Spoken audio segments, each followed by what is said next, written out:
आप सबका स्वागत है करियर शाला में। आज की जो वीडियो होने वाली है वो केवीएस वालों के लिए होने वाली है। केवीएस की सिटी इंटीमेशन आ चुकी है, आप जाकर चेक कर सकते हैं। आपका सिटी आ चुका है। पेपर होने वाला है 10th और 11th को। अगर आप तैयारी कर रहे हैं तो मेरे हिसाब से ये वीडियो आपके लिए इंपॉर्टेंट होने वाला है, क्योंकि यहाँ हम डिस्कस करेंगे इंपॉर्टेंट टॉपिक्स जिनके ऊपर आपको जोर देने की जरूरत है। वो जो आपका पेपर 1 है, यानी कि आपका जो टायर 1 है, that is going to be the gateway for success. अगर आप उसको क्लियर करते हैं तभी आपको टायर 2 देने का मौका मिलेगा। डेफिनेटली हम टायर 2 के बारे में भी डिस्कस करेंगे। नॉन टीचिंग वालों के लिए ये वीडियो होने वाला है, टीचिंग वाले भी देख सकते हैं। ऑब्वियसली टॉपिक्स हैं, आपको टायर 1 के लिए जो जो प्रिपेयर करना है उसके बारे में बात करेंगे। बहुत ही इंपॉर्टेंट टॉपिक्स सिर्फ और सिर्फ सब्जेक्ट वाइज यहीं पे डिस्कस किए जाएंगे। और एक और चीज मैं इंपॉर्टेंट कहना चाहूंगी, जिन्होंने तैयारी कर ली है, आई होप आप लोग दो मॉक टेस्ट डेली लगा रहे होंगे। अगर आपने तैयारी कर ली है तो टायर 1 के दो मॉक टेस्ट डेली के डेली लगाना शुरू करिए, क्योंकि बहुत इंपॉर्टेंट है कि टायर 1 क्लियर हो। अगर टायर 1 क्लियर नहीं होगा तो आपको टायर 2 देने का मौका ही नहीं मिलेगा, ठीक है ना। इंपॉर्टेंट चीज जो मैं बात करना चाहूंगी वो ये कि आपका सिटी इंटीमेशन आ चुका है, आपका टाइमिंग्स आ चुका है। आपको पता लग जाएगा कि आपका एग्जाम कब है, 10 या 11 को, और उसका जो टाइम स्लॉट है वो भी रिलीज हो चुका है। तो आई होप आपकी तैयारी पूरी हो चुकी होगी। इसके अंदर सबसे इंपॉर्टेंट चीज ये है कि सब्जेक्ट वाइज अब तैयारी कैसे करें, या कौन से ऐसे टॉपिक्स है जिनको पक्का करना जरूरी है, जिनको 100% हमें करना ही है, इसके अलावा कोई सोल्यूशन होने ही नहीं वाला है। तो सबसे पहले मैं कंप्यूटर की बात करूंगी। इसके शॉर्ट रिवीजन नोट्स आपको मेरे टेलीग्राम पे मिलेंगे, दैट इज ऑन 31st और 1st ऑफ जनवरी आपको मिल जाएंगे रिवीजन नोट्स। कंप्लीट नोट्स है, रिवीजन नोट्स, जो जो इंपॉर्टेंट पॉइंट्स हैं, जो जो इंपॉर्टेंट चीजें हैं उनके बारे में आपको नोट्स मिल जाएंगे। तो आप मेरा टेलीग्राम चैनल और व्हाट्सएप चैनल लाइक कर सकते हैं, वहां पर आपको नोट्स वगैरह मिल जाएंगे। इंपॉर्टेंट चीज मैं यहाँ बताना चाहूंगी, जिनकी तैयारी हो चुकी है इस वीडियो को देखना और मुझे बताना कि तुम्हारे जितने टॉपिक्स मैंने कहे हैं वो टॉपिक्स तुमने कवर अप किए हैं कि नहीं।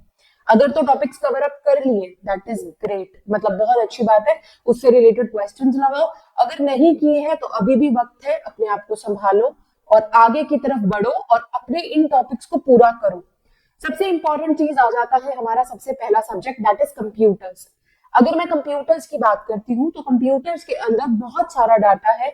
सिलेबस दिया हुआ है, आप सिलेबस को चेक ऑन कर सकते हैं। तो सिलेबस आपके पास बहुत सारा है, बहुत वैलिड सिलेबस है। आपको सिर्फ और सिर्फ मेन टॉपिक्स के ऊपर अगर बात करें तो पिछले सालों में हार्डवेयर के ऊपर क्वेश्चंस, क्लाउड नेटवर्किंग के ऊपर क्वेश्चंस, इसके साथ ही इंपॉर्टेंट चीज आपको एमएस ऑफिस और एमएस ऑफिस के जितने भी पार्ट्स हैं इनके ऊपर क्वेश्चंस बहुत ज्यादा पूछे गए हैं।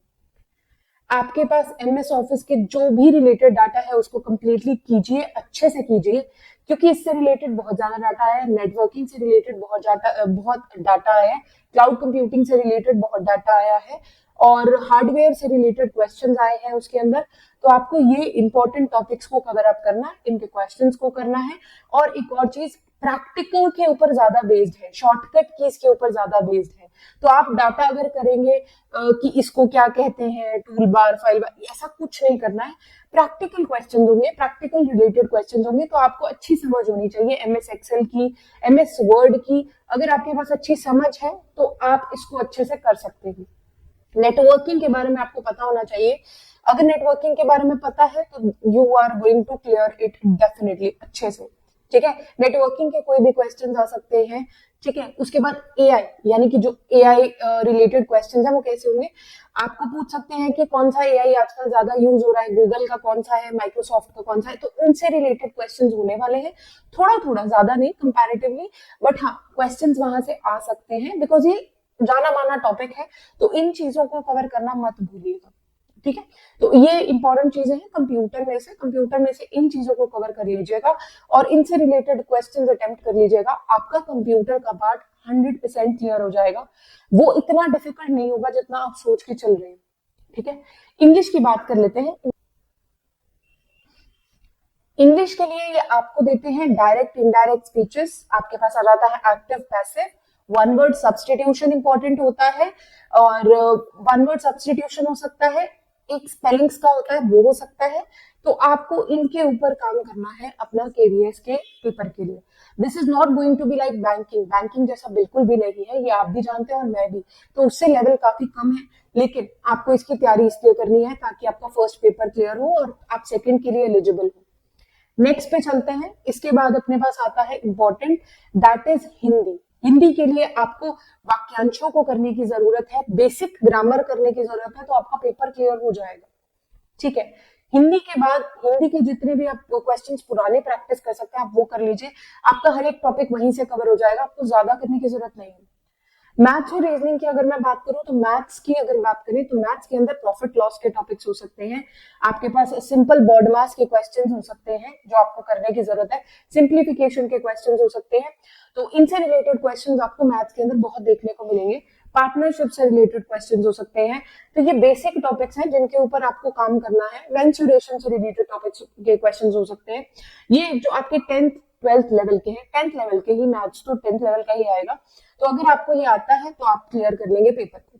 उसके बाद आ जाते हैं बेसिकली लास्ट के ऊपर, रीजनिंग के ऊपर। रीजनिंग की अगर मैं बात करूं तो रीजनिंग के अंदर आपके पास आ जाता है रिलेशनशिप के क्वेश्चंस आ सकते हैं। ठीक है, रिलेशनशिप के क्वेश्चंस आ सकते हैं, पजल्स आ सकती है, पजल के साथ साथ सिलॉग्स आ सकते हैं जो कि आपके पार्ट है सिलेबस का, वो आ सकते हैं। उसके बाद कोई भी ऐसे क्वेश्चन रीजनिंग के आ सकते हैं जो बहुत ही डायरेक्शन बेस्ड हो, क्वेश्चंस हो, तो ये आपका रीजनिंग का पार्ट होने वाला है। पेपर फोल्डिंग टेक्निक के आ सकते हैं, मिरर वाले क्वेश्चंस आ सकते हैं।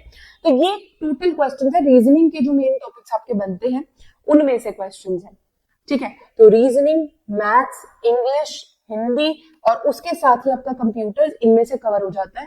पेपर को बहुत ध्यान से करिएगा because paper is going to be easy, but definitely depends on कि आपने कितना अच्छे से किया है। क्योंकि अगर कोई रेड मार्क, मतलब अगर आपने कुछ भी ऐसा कर दिया जो आपको नहीं आता और आपने तुक्के लगा दिए, मैंने बहुत सारे ऐसे बच्चों को देखा है जो तुक्के लगा के आ जाते हैं और बाद में पछताते हैं, क्योंकि सिर्फ तुक्के की वजह से उनका पेपर क्लियर नहीं हुआ। ये सिर्फ गेटवे है, कोई तुक्के लगाने की जरूरत नहीं है। आपको बेसिक मार्क्स चाहिए क्लियर करने के लिए, तो आप उतना ही काम कीजिए, आपको ज्यादा एफर्ट लगाने की भी जरूरत नहीं है इसके अंदर।